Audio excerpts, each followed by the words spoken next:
Yeah, what's up, y'all? This your boy Charles Gregory. Woo! You already know, man. We got a dynamic show for you today. We have a dynamic show for you today. This your boy Charles Gregory, the beautiful Lauren Sizzle and the beautiful Classy Lady Sparkle. again. Yes. Classy Lady Sparkle. If y'all can see us, Classy we're Lady all Sparkle. over the place. Can you try it again? There we go. I still don't hear you. Where you at? There we go. Right, there mic we check. go. One mic check. Two. Yes, So let's try yes. this one more again. It's your boy Charles Gregory with the beautiful Lauren Sizzle and the beautiful. Classy Lady We Sparkle. got Lady S. Dot in the building. We got our super sensational social media sister in the building also. But we got a dynamic show today in which I am super excited about because we're going to get into a little politics, man. This is going to be a dynamic race. Yes. And first things first, Yeah. for those of you sitting home listening, happy birthday is in order. Anniversary. Drawn. Celebrity wardrobe stylist Charles Gregory. It's his birthday today. It's his Earth Day birthday. Mm-hmm. Shout out to him. No. Young. Shout out to him. How was your birthday? I just worked. That's all I did was work. It's always about work, man. One of these days, this is all we're going to be doing is working on this show. We Talk Weekly. After talk, we got a couple announcements soon, too. Man, we're doing a lot of podcasts, man. We're going to work on a pilot. We're doing a lot of different things. Yeah. Shout out to Higher Than 7, right? Shout out to That's Higher Than right. 7. Yes. Yes. Why don't you before, why don't y'all, because you, Lauren Sizzle, and Classy Lady, right? Y'all actually had the opportunity to speak to a couple of the people there. Why don't y'all talk a little bit about, y'all experience there? What happened, for the people who didn't have the opportunity to actually be there? It was a night of live boxing. It was in Hopkinton, Delaware, at the Powell Center there. It was really, really nice. It was nice. It was. Couple knockouts, couple TKOs. Yeah. Had some amateurs, some professionals. Yep. Females was knocking people out. Yes. It was a good turnout. Good Yeah. turnout. So, Yeah, we got a Delaware, chance to meet some nice, some Yeah. good people. And Anise, he did Anise a was there great doing job his thing. commentating inside of the ring. Yes. Yeah. Yes. So it was cool. We had a good time. Yeah. Shout out to Anise and Higher Than 7. Like, Anise is grinding. He's in the paint. Everything goes down in the paint. Man. Like, when you in the paint, that's where all the work gets done. He's passionate. Yes, and he's Real passionate about passionate. what he does. Mhm. Yeah. So we had a nice time. We felt welcome. A lot of people was supporting us and, just talking about, we had people coming over like, We Talk Weekly. What's We Talk Weekly about? So, we was passing out our cards and, just talking to people. Shout out to it was the King Vinny. We had Hollywood. It was Yes. Tito Garcia was there. He right, came the back champ, and yep. exactly. He was Mhm, 11 he and won. 0. Yeah. Yep. Champs hit. That's what Yes, they he were was saying, in the too. building. So, if you want to check out our exclusive footage from the event that night, make sure you go to higherthan7.com. Higher than 7 TV. That's right. And it will be available, but you have to subscribe. Mm-hmm. Yeah, shout out to all of our fans and our supporters that's been holding us down. Make sure you tune in every Tuesday at 7 p.m. on WPPM 106.5 FM. You can tune in from anywhere on TuneIn Radio. Mm-hmm. We're on iHeartRadio, iTunes, Spotify, Spreaker, YouTube, Instagram, Facebook, all that good All stuff. that good old stuff. Yes. Yeah, so, but before you do any of that, Lady S. Dot, what's good, Lady S. Dot? What we got coming up next, man? What we got coming up next? We got some music today from Nipsey Hussle. We just want to shout him out. That, yeah. R.I.P. So we R.I.P. Absolutely. So right now, coming up, we got Racks in the Middle. Yeah. Hey, what's up, you guys? It's your girl, Lauren Sizzle, and you are tuned in to one of the hottest talk shows in the nation, We Talk Weekly's After the Talk. Make sure you tune in each and every Tuesday at 7 p.m., and you can listen anywhere. Just download the TuneIn Radio app. Look for WPPM 106.5 FM on Tuesdays at 7 p.m. And I got some good news for you. You want to binge listen to our shows? Follow We Talk Weekly's After the Talk podcast on iHeartRadio, iTunes, Spotify, and Spreaker. Subscribe to our YouTube channel to check out all of our amazing shows and event coverage. And follow We Talk Weekly on Instagram, Facebook, and Twitter. And most importantly, keep it locked.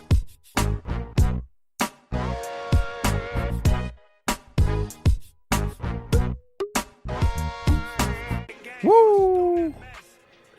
Shout out to Nipsey Hussle, man. Shout out to Nipsey Hussle, man. R.I.P. to Nipsey Hussle. What a lot of people don't know about that gentleman right there, he had a lot of things planned for the community and just to do better in the neighborhoods, as we call the hoods for short, right? And his life was just taken too soon, so we had to come up and give him a little tribute. So shout out to Nipsey Hussle, man. It's a really sad story, man. Yeah. I'm just at a loss for words. Yeah, no doubt, no doubt. So there you go. What we got coming up? Holla at me, classy lady. Okay, holla at me. Drive-thrus are to have a mistake for your food order or your cleaners, but not a mistake when you're releasing a man from prison. Well, that's exactly what happened to 43-year-old Philadelphia native Demetrius Anderson. Anderson was released from prison 13 years ago and may be headed back to prison over a paperwork mistake.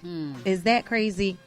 Anderson, now a Connecticut resident, was freed back in 2006 after serving his time for a crime that he committed in Philadelphia.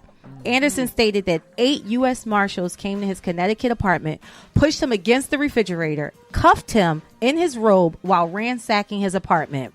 They say that he had to go to address, previous allegations from those many years ago. According to court documents, Anderson still has 16 months of federal sentence time to serve. Tell me this ain't crazy. Anderson had been charged with both state and federal sentences, and he believed they ran concurrently. But during an internal audit, federal marshals discovered that Anderson never served his time for federal sentencing. James Burke, U.S. Marshal Chief Deputy, states, "It's our belief that the detainer was issued at the time and Anderson was mistakenly released." Wow. Anderson's lawyer, Michael Dolan, states that this is a cruel and unusual punishment. I can see that. I mean, you release him, and based on your clerical error, this man is a churchgoer. He don't even have a library book overdue.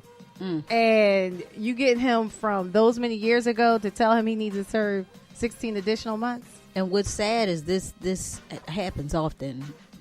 It happens often. But do you have to? Is it like double jeopardy? Like what? How can you go back and serve time from them releasing you? Right. And then it's supposed to be rehabilitation. You haven't done anything wrong the time you've been out. Yeah, it's sad. Even in Monopoly, they make a clerical error. Guess what? Back to jail. Wow. My past go. Well, I'll keep y'all updated on the on our IG page to see if he's going back to jail. So what did he do? So why was he in jail first place? Start from the beginning one more time. I didn't put that in the report, but he was in jail because of identity theft. Identity theft. Yeah, and it was robbery. Okay, so that sounds like white collar. That sounds potentially federal. But they told him that it ran concurrently. I'm gonna just tell you. So he didn't. And federal charges. They should have man. just They don't chalked play. that. Yeah, well, Their fault. They're bad. Well, no, his bad. I know now, right? They came and arrested him. All right. Well, on a better note, there could be another legal state to smoke weed. Trenton lawmakers. Trenton lawmakers took the first step towards legalizing marijuana in New Jersey. Some media reports state that it could be approved by January 2020. Okay. You also be able to get weed delivered to your front door. Okay. People in New Jersey could soon be getting marijuana delivered as medical. No, recreational. Yes, Yeah, as the bill allows for weed deliveries. Businesses with marijuana retail licenses will be able to get permission from the state to deliver cannabis products to customers. Wow. The bill aims to set aside 25% of licenses to businesses owned by women, minorities, or veterans. This is a mandate rather than a goal. So those minorities must be able to sell the product. Much of the rulemaking is up to the Cannabis Regulatory Commission. As with most legality debates, it's usually over money, and this one ain't no different. Governor Phil Murphy and New Jersey Senate President Steve Sweeney have butted heads over the marijuana tax. Sweeney said that he won't go a penny above 12%, but Murphy wants a tax rate closer to 25%. So, interesting. Welcome Prohibition for 2019. Yeah, right? I have a lot of mixed thoughts and feelings about that. Yeah. But that's Recreational. Okay. Yes. It'll be, So that's your good news and bad news. From Well, that was your good news and bad news, ladies and gentlemen. It's your boy Charles Gregory, the beautiful Lauren Sizzle. and the beautiful Classy Lady Sparkle. Lady S. Doc. What we got coming up next? Oh. He said, "Whoa." We got more Nipsey Hussle coming up for y'all right here. No doubt. Don't go nowhere, y'all. We'll be right back. Hey, what's up, you guys? It's your girl Lauren Sizzle, and you are tuned into one of the hottest talk shows in the nation. We Talk Weekly's After the Talk. Make sure you tune in each and every Tuesday at 7 p.m. and you can listen anywhere. Just download the TuneIn Radio app. Look for WPPM 106.5 FM on Tuesdays at 7 p.m. And I got some good news for you. You want to binge listen to our shows? Follow We Talk Weekly's After the Talk podcast on iHeartRadio, iTunes, Spotify, and Spreaker. Subscribe to our YouTube channel to check out all of our amazing shows and event coverage. And follow We Talk Weekly on Instagram, Facebook, and Twitter. And most importantly, keep it locked.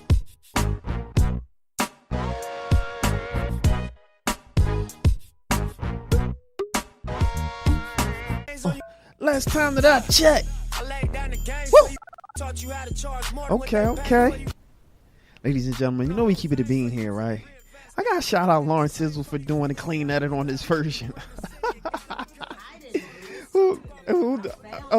Found somebody did a clean version. I like the dial tones and all that old good old stuff.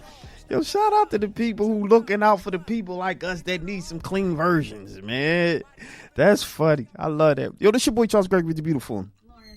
Up, I don't see you. There we go. In the beautiful. Where you at? Classy Lady Sparkle. There she goes. She said, "Classy Lady Sparkle." I'm going to make sure I get I don't hear her. You don't hear me? I hear her. Okay. I hear. She got that voice. I hear. Right. But I don't want y'all to go nowhere because guess what we got coming up next? We got the sizzle. We got the sizzle, ladies and gentlemen. Give it to me early. Yes, sir. So, rapper Meek Mill, he held a news conference to introduce a new nonpartisan bill. According to 6 ABC Action News, Meek was joined by CNN's Van Jones, Sixers owner Michael Rubin to address the bill. So Meek Mill, who is still on probation, he said, I hate it had to be me to go to jail for it to become an issue. But it is an issue, and this is where we are. So the bill is designed to prevent the courts from sentencing someone to consecutive probation sentences and prevent them from extending someone's probation or parole time due to not paying their costs and fines. Okay. So, make sure you check out Classy Lady Sparkle's Good News, Bad News, because she kind of touched on, a situation. So check that out. No doubt. But in addition, the bill will establish incentives that will reward good behavior. And I think that's awesome because it will encourage other defendants or, convicts who are on probation or parole serving to kind of do what they got to do so they can get off of probation. So I think that's awesome. Meek, he has been pushing for criminal justice reform since his release on a probation violation last year, where he spent 5 months in prison. And he launched his initiative Reform Alliance with Jay-Z and several others, where they're all committed to changing mass supervision laws that have the greatest impact on the largest number of people. Mm-hmm. So shout out to them. Yes. We need stuff like that to happen. So, I'm going to kind of finish off. This story right here is going to be like a 2-for-1 because you're going to get the story and then 2-for-1. Yeah, it's like a 2-for-1. No doubt. So, as we know, rapper, entrepreneur, community activist Nipsey Hussle was shot multiple times outside of his business, the Marathon Clothing Store, and sadly he succumbed to his injuries. There was 2 other victims that were injured during the shooting, but they were listed as being in stable condition. Ironically, right before this happened, Nipsey had tweeted right before the incident, having strong enemies is the blessing. So, breaking news. As most people have learned, the murder suspect, at first they named him Eric Holder, and he arrest warrant was issued for him. But he has been captured, and also the woman who was the getaway driver, she turned herself in. So I had the opportunity to check out the surveillance camera that captured the shooting. TMZ had posted it. Several people have it now. TMZ posted it on their site, and you could see the suspect wearing dark colored shirt. He enters the frame from an alleyway and starts walking towards the front of the store. He approaches Nipsey, who was standing with a few other people, and he shoots Nipsey once. He starts walking away, and then he comes back and shoots Nipsey a second time. Starts walking away again and comes back a third time, and this time after shooting Nipsey, he kicks him. Wow. And runs back down the alley and jumps into a waiting car. At the time, they didn't, they had a description of the car, but now they know who the driver was. So it was very difficult to watch that video. They also had like a video where, because they did CPR on him, and they rushed him in an ambulance. So there is like footage of them taking him away on a stretcher and loading him into the ambulance while performing CPR. That was difficult to watch. Somebody could be heard in the background, screaming or whatever. God, this, this whole situation is just, it's such a devastating blow to the community, because he's done so much for the community. It was so many pieces to the story as I was trying to put it together and report on it. It just kept unfolding. But at some point, TMZ actually had contacted the woman who said that she was in the car with Eric Holder after he allegedly shot Nipsey. And TMZ said they had got a tip from, I guess the car had auto repairs or some type of damage. So they got a tip from the auto repair place that the car had been there, and the car belonged to, they had Eric Holder's name down and a number. So they called the number. That's how they got to this young woman. And she was claiming like she didn't know Eric Holder at the time, but you are registered as being the owner of this car, and these repairs were done last June. So apparently you had to have known him. And she was saying that she was there in the car, and she didn't know why he was going to the clothing store. And when he came back from the clothing store to get in the car, she didn't know what he did, and he didn't say anything to her when he got into the car. So I guess he came running down that alleyway, and then he just calmed himself down and walked and got into the car and didn't say anything at all. Okay, sweetheart, are you ready? Come on, man. Come on, cut it out. Right. So, yes. So a memorial was held for Nipsey outside of the clothing store, which is the location where he was shot and killed.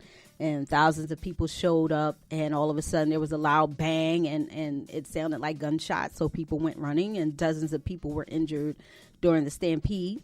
After, the smoke cleared, there was no evidence of gunfire. Not the smoke literally, but on the flip side, LAPD and other law enforcement officials are frantically trying to prevent gang retaliation or anyone who wants to avenge Nipsey's death. So they are increasing their presence in Nipsey's neighborhood and rival neighborhoods also. They're trying to, I guess, keep this from just getting worse than what it is. And then, unfortunately, Nipsey was scheduled to meet with the LA police commissioner, Steve Soboroff, LAPD chief Michael Moore, and Rock Nation on April 1st, which was the day after he was murdered. He was planning to discuss preventing gang violence. and according to TMZ, the meeting didn't happen. Somebody by the name of Jay Brown from Rock Nation called on behalf of Nipsey to try to continue the meeting. Nipsey's family wanted to be there, but they were too devastated, of course, the day after to try to attend this meeting. So TMZ has reported that it was going to be rescheduled. But, I just kind of want to shed some light on, like, he was doing so much for the community. Nick Cannon vowed to continue the work that Nipsey started in the documentary of Dr. Sebi, who was on trial for curing AIDS. So Nick Cannon, shout out to him because he's stepping in. Yes. And I firmly believe that that's something that needs to be put out there, needs to be heard. And Nipsey, he bought real estate in Crenshaw District with DJ Khaled as his partner. He opened the clothing store Marathon, and he also co-founded a science and technology center for underprivileged youth in the neighborhood. And his album Victory Lap was nominated for a Grammy. So for the work that he's done and that he did in the community, I would like to give him the Celebrity Sizzle Award of the Year. Shout out to them. Of the year. Of the year. Okay. Dope. Yes. That's dope. Shout out to this is just such a web of just dynamic issues, dialogue, discourse, everything that you can think of as it relates to the community and rehabbing the community and gentlemen who look like me and violence, and it's just so much that you can talk about as it relates to Nipsey Hussle and the things that he was doing to clean up the community in his neighborhood. So unfortunately we wouldn't be able to unbag all of that, too many layers, but it is. Yeah, well, maybe we will revisit some of these issues and topics later. That was a good sizzle, Lauren. Yeah, I think we can continue the conversation probably on another date. But what bothered me, I guess in addition to all the other stuff, is that there was, I forget these people's names. They're not even relevant at this point. But there was somebody that was doing a live and someone else came on and they were just like, I'm the one that killed Nipsey and this, that, and the other. I don't like him and F him and this and that and the other. So when you go to the guy's Instagram, it's like, I can't even remember the Instagram, but it was like at least 10 different Instagram names, created under that. And then somebody's like trying to post a video because they're trying to like clout chasers, trying to get gonna have to follow the story, clout. man. Yeah, it was just follow the story and try to unwind this whole situation because I'm sure more will come out. I'm sure there's other people who's going to start saying that they know this person who did A, B, and C, and that's not really the killer. All that type of stuff. But, fantastic sizzle. Was that the sizzle? That was the sizzle. That was the sizzle, ladies and gentlemen. I'm usually excited about this. I'm excited. I was excited about it. This was a heavy topic, man. But it's all right. This your boy Charles Gregg with the beautiful Lauren Sizzle. And the beautiful Classy Ladies. Lady Estelle. What we got coming up? Coming up next, we got You by Jacquees. No doubt. We'll be right back after this, y'all. Holla. Hey, what's up, you guys? It's your girl, Lauren Sizzle, and you are tuned into one of the hottest talk shows in the nation, We Talk Weekly's After the Talk. Make sure you tune in each and every Tuesday at 7 p.m., and you can listen anywhere. Just download the TuneIn Radio app. Look for WPPM 106.5 FM on Tuesdays at 7 p.m. And I got some good news for you. You want to binge listen to our shows? Follow We Talk Weekly's After the Talk podcast on iHeartRadio, iTunes, Spotify, and Spreaker. Subscribe to our YouTube channel to check out all of our amazing shows and event coverage. And follow We Talk Weekly on Instagram, Facebook, and Twitter. And most importantly, keep it locked.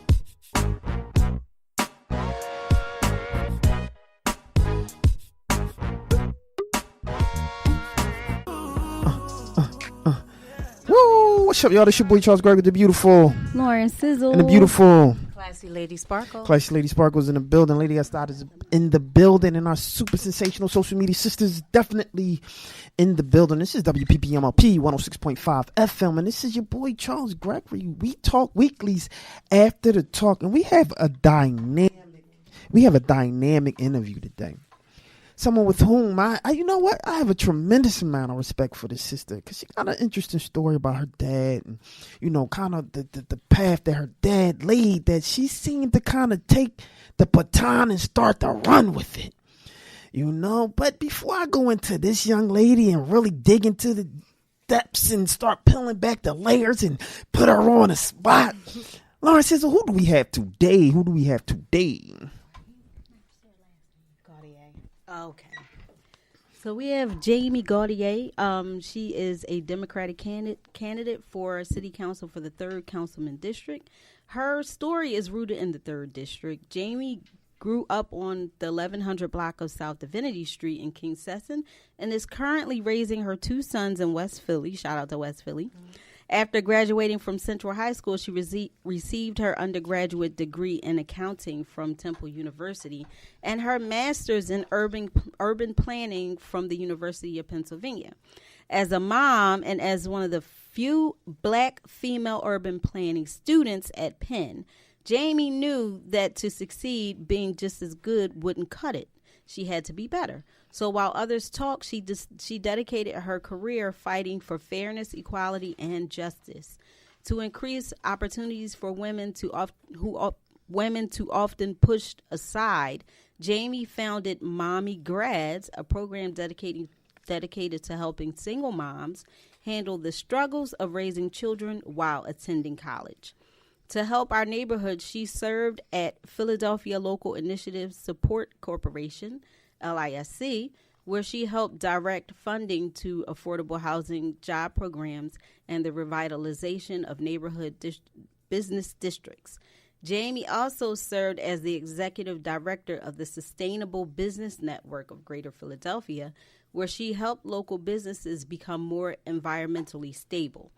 And to make our park stronger, she served as executive director of the Fairmount Park Conservancy, organizing park cleanups and leading the charge to improve West Fairmount Park. Mm-hmm. Jamie is running for city council to shift the power away from the politicians and back towards the people, connecting them to opportunity and empowering them to work together for the common good. Welcome to the show. Thank you so much. Welcome to the show. Thank you. I love say your last name one more again. Gauthier. Yes. I didn't if anyone knows about fashion, yes. God, you need to look their name up, right? I love it. First of all, welcome to the show. Thank you so much. Thank you for having me. Absolutely. I'm glad that you're here. I mean, I actually was stalking her on her page like, yo, you need to come to the show. Because there's a lot of things that's happening, especially as it relates to the position that she's running for. Yeah. And so before I get into the questions, because we always run out of time during this, I want to get to first, let's talk about your platform. Tell everybody what you're running for in your platform, and then I'll go from there so we can get that out the way. Sure. I'm running for the 3rd District Philadelphia City Council seat. Right. And, you know, my platform is about empowering community to solve our biggest challenges. Right. And it's based on the way that I worked with community in the nonprofit field as a city planner. Okay. And so you know, I want to focus on gentrification. That's a big fear in our community. I think one way we stop gentrification is by bringing more transparency to land use decisions and to the way that the community is developing. And we have to make sure that the community is at the table on some of these big, on these big deals happening in West and Southwest Philly. Right. I think we have to expand resources for relief for property taxes, make sure that people's property taxes tax assessments are fair, and I think we have to protect our renters in a better way. Renters are particularly vulnerable to price hikes, and I think we need to expand legislation that will protect them from unfair eviction. So that's a big area of concern for me. Another is poverty and spreading the great amount of prosperity that's within the 3rd District, making sure we spread that around.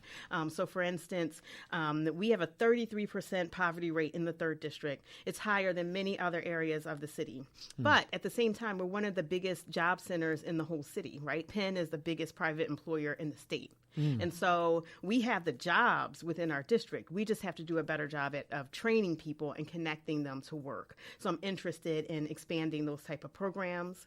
A lot of the big institutions in our district, Penn, Drexel, the hospitals, they spend millions and millions of dollars on outside products and services. I think they should be spending, to the extent they can, spending that money with locally owned businesses to help them to grow, right? And in particular, I think they should be spending that money with locally owned businesses in our district. Absolutely. Right? So that's a huge area for me, as well as investing more in our neighborhood commercial corridors like 52nd Street and 60th Street and Lancaster Street to help repopulate them with local businesses and jobs as well.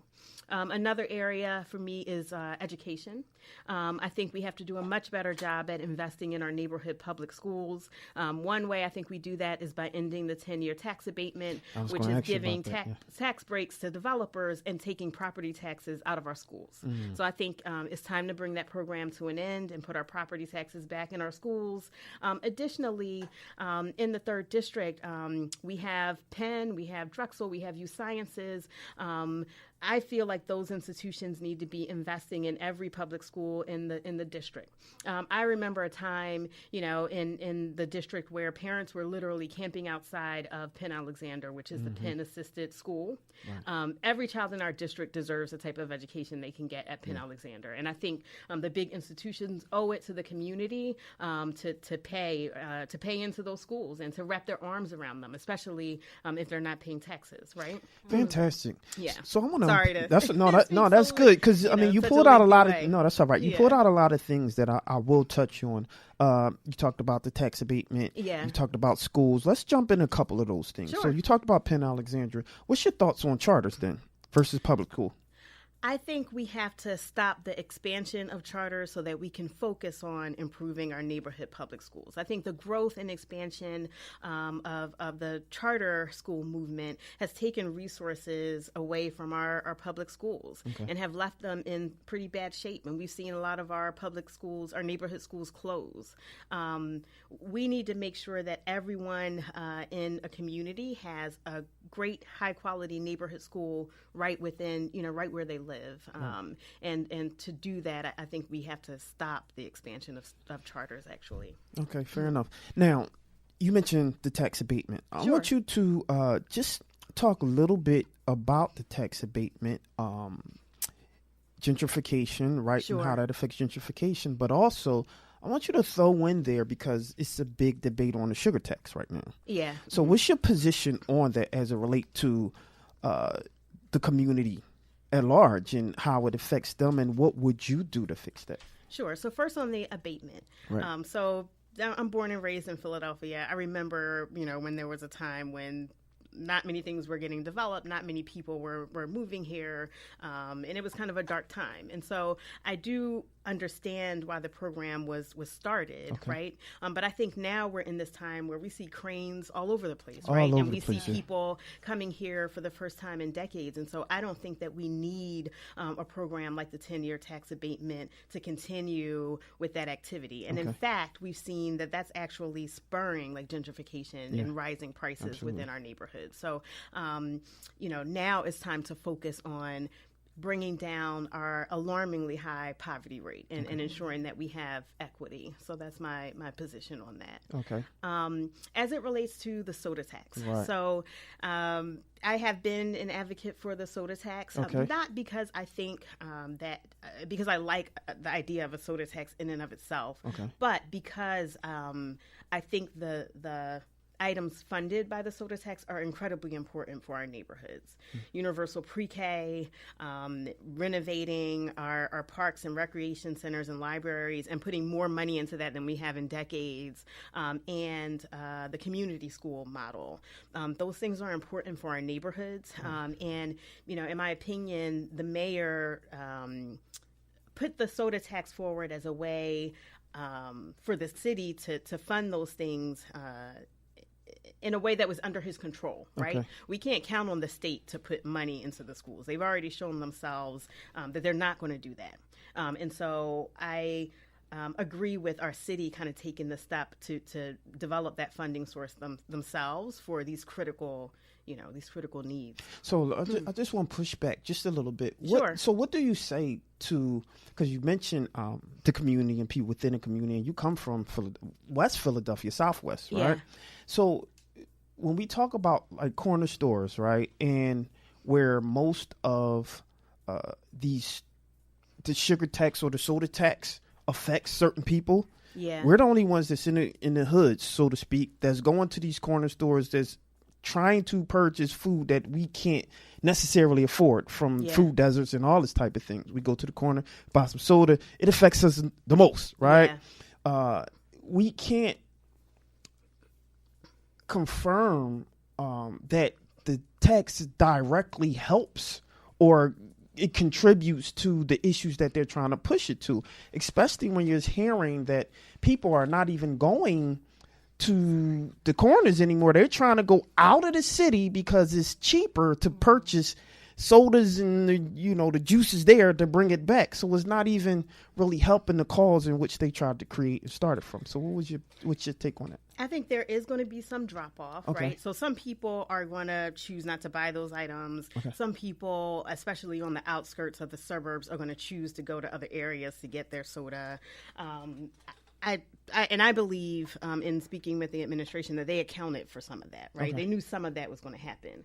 But that still doesn't change that the tax has created a funding source for these needs within neighborhoods. So like take Rebuild, for example. Okay. Rebuild is a $500 million program to reinvest in parks, recreation centers, and libraries. Right. It's funded largely through the soda tax. About $300 million of the money, of that $500 million is going to come from the soda tax. There are projects happening now in areas across the city. Now, these are rec centers that are crumbling. They're crumbling, and they haven't been invested in decades. And some of these sites are the only places within our neighborhoods that kids can go. It's the only safe space that they have. I would encourage you to visit Vare Recreation Center. Yeah, in South Absolutely. Philly. I'm surprised it's still open. It's in that bad of shape, right? And so those are the types of efforts that the soda tax is funding. Universal pre-K too. That's been shown to really improve a child's chances of success later on in life. So I'm not a fan of the tax just because I'm a fan of the tax. I'm a fan of the tax because I think these are really incredibly important things for our neighborhoods and for kids. And the other thing I want to say is, we're having, this conversation going on in council now around repealing the tax. There's not a specific alternative on the table. So to the extent that we have an alternative, I think there's a conversation there to be had. I like that. Fair enough. I like that. So let's talk a little bit about who you're running against. Sure, yeah. All right. And, I read something that, I think you were open to a debate. And she's like, I have no interest in a debate. Okay, yeah. And, you're running against Janie Blackwell. Yes. And she's been pretty much a pillar in the community. Yeah. How do you feel about running against somebody that has been so dug into the community, been running so long? And what do you think, how do you believe you have, or what's your belief in your chances in running for somebody that already has so much support? Sure. Well, I absolutely respect Janie Blackwell. I respect her service and her tenure in the community. And so I want to be clear about that. Right. At the same time, I think we do have some big issues in our community, like poverty, like gentrification. And I think we need some new ideas and some fresh perspectives to work with the community to solve those challenges. And so I almost see this like almost like a relay race, right? And I am trying to take the baton, right? And I think in this district and in a lot of other districts across the city, I think it's time for the next generation of leaders and of public servants to step up, and that's what I'm trying to do. I believe that, and I feel that people, once they get into office, they have this thing where, not necessarily Janie specifically, but just this idea of once I'm in there, I'm staying in there. I know better than everyone else, and what happens, it becomes this cycle of, loosely speaking, a good old boys network, this old politics, this old thinking, and you have people coming up and seeing different issues, right? And issues that need to be addressed that my elders, so to speak, or the people who have been there for a while might not understand what's going on at the bottom floor because they up here. Again, not saying that that's her position, but it's interesting to see. Let's talk a little bit about why somebody should vote for you specifically. Why, if you were sending your pitch to the people, why should they vote for you? They should vote for me because I have the ideas, the passion, the experience, and the energy to work with the community to solve some of these challenges. And you know, I'm as a city planner, I've worked with communities for the past 15 years or so on helping community members to form a vision for their neighborhoods and to push that vision forward. So my whole approach is about transparency. My whole approach is about engagement, authentic engagement, and empowerment of communities, and that's what I would bring to this role. Fantastic. You know, it's a couple more questions. Time flies so fast when we having fun, right? A couple more questions.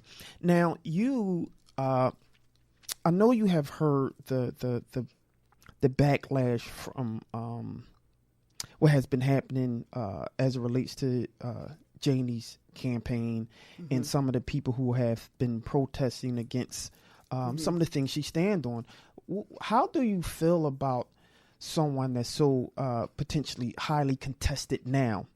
Before, wasn't that much, but I mean, she has been having some issues and drama, people showing up to her, campaign and, her speeches. And how do you feel about that, especially as someone who's a contender? When you look at that, how do you feel?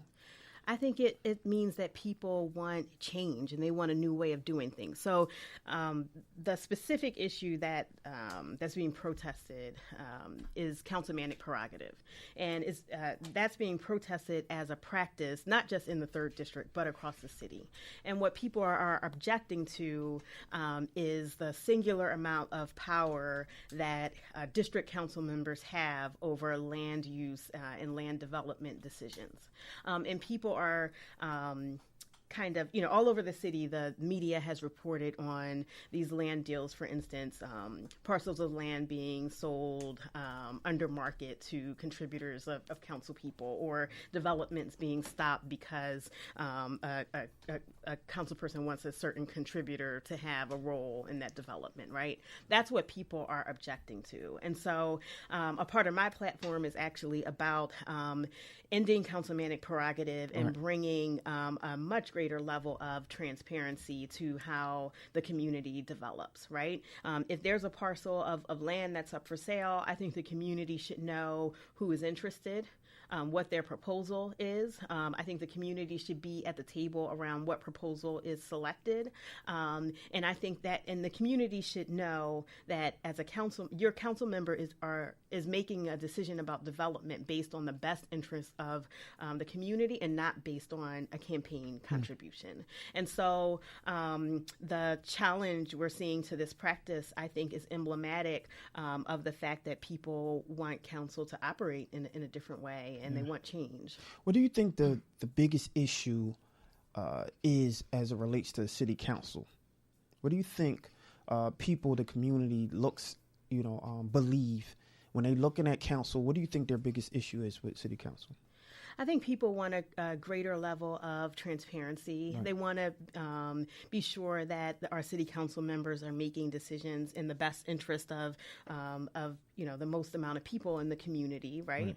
And I also think, in Philadelphia in particular, we have one of the longest serving council bodies in the whole country. So on average, our council members are serving over 15 years in their roles. And at the district level, we very rarely have competitive elections. This was like one of the first years that I can remember that there were challenges in almost every district, right? Yeah. So I think, term limits and making sure that we have a continuing pipeline of leadership is very important in terms of making sure we have fresh ideas in our neighborhoods and communities and in leadership. And I also think that competitive elections are important in terms of keeping our representatives on their feet, right? And challenging them. Absolutely. And I think you're going to do that because I've been hearing your name circulating, and I'm seeing a lot of people that's really in support of you. Yeah, that's great. And that's a great thing because I do believe people need to start thinking like, it's just not given to me, but I got to work for this. Yeah. Absolutely. So, I like to humanize the candidates that come here, right? And so what I would like for you to do is I usually ask a special question, right? Okay. I want to know the one thing that no one else knows about you. Okay. That you can let us know and all our viewers know about you that no one else knows. Some people call it a Snapple fact, things of that nature. What does, you have to dig a little deep and think about the one thing no one else knows about you. I think, even though I've talked about this a little bit recently, I've been talking about it more, to people. And that's that I don't know if people know of the extent to which I'm inspired by and the extent to which I've modeled my career and my life view after my father. Fantastic. Yes. Daddy's little girl? I wouldn't so much call it daddy's little girl, but I hear you. She big girl now. She black girl magic now. I wouldn't call it that. I mean, my father, Leon Williams, he's a local lawyer and activist. He's ran for district attorney twice in the city, and really kind of pushed this idea. Third party, correct? Third party, yes, my dad's always been an independent thinker. I love that. And he really has pushed for criminal justice reform in the city, and he's always been, he's always been in the community. He's always been an activist. He's always been his own man, and I've modeled a lot of what I have done and tried to do around that. Have you spoken to him as it relates to you running, and how does he feel about that? Oh, he's proud. I mean, this was I had to think a lot before getting into this race. But I definitely talked to my father, talked to my mother, talked to my kids, and and my dad, because he's run for office before, was able to really give me a lot of factors to think about. And and ever since I've decided to jump in, he's been incredibly supportive and gives me a lot of advice. So fantastic. Two quick questions. Yeah. One, what is, if I was to ask you, and I want to real quickly, 30 seconds. Okay. The legacy you would like to leave, what would that be?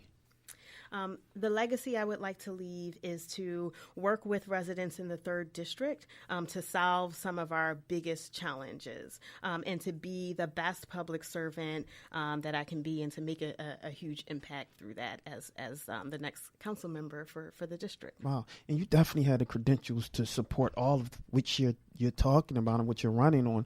Last question. One could pretty much push you a little bit and say, well, the credentials that you have is amazing. Janie is amazing. Why wouldn't you just work with her? Why wouldn't you just, come to the table and you guys just, make America great again, so to speak, make Philly great again, right? Yeah.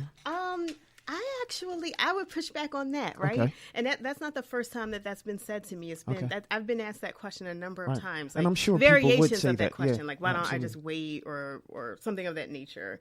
Why don't I just work with her? I think as a city that we have to move away from this notion that having a competitive election is some kind of a bad thing or a personal attack or some type of disrespect, especially to a leader who is more senior, right? Yes, absolutely. I think that we actually, voters in this city deserve to have choice at the voting booth. Absolutely. They deserve to have a marketplace of ideas that they're choosing from. Right. That makes all of us sharper and all of us better. Right. So that's how I think about that. Fantastic. Well, I wish you much success. And the one thing that we say about We Talk Weekly, we only support the people who are going to do great for the community. And so I don't care if you're Republican, Democrat, if you're third party, whomever, as long as your focus is uplifting the community and doing the work, that's what we support. Great. Absolutely. So I wish you much success, and I Thank wish you you the best. so And I much. promise I'm going to start following you. I want to know more because start I following love me. I love what you're doing. You got one last word? Oh, can I just want to give Sure, how can people they my follow you website. and all that? Yes, Absolutely. JamieForWestPhilly.com. And we are celebrating the opening of our office this Saturday and the kickoff of our field operation. So I want to invite people out to 5121 Baltimore Avenue to celebrate with us and to help us do some canvassing and phone banking if they're willing. Fantastic. You got an Instagram? Yeah. Jamie for West Philly on Instagram, but I'm not as good on my Instagram as We got to work on that. I'm not as good with the campaign Instagram as I am with Facebook. So No please doubt. go to Facebook. There you go. Ladies and gentlemen, unfortunately, we got to go. We don't even have enough time. All I'm going to say is follow us everywhere. Facebook, Twitter, everywhere. If you ain't there, you a square, because this is what we do. This your boy, Charles Gregg, with the beautiful. Lauren Sizzle. And the beautiful. Classy ladies. And this is WPBMLP 106.5 FM. We Talk Weekly After Talk. And I like to say thank you for coming. Thank you for supporting us, and keep on, because we're going to keep following you, and you keep doing what you do. Thank you so much for having me. I appreciate it. There you go. Yes. Ladies and gentlemen, we got to go. And if you're not there, you a square. Holla.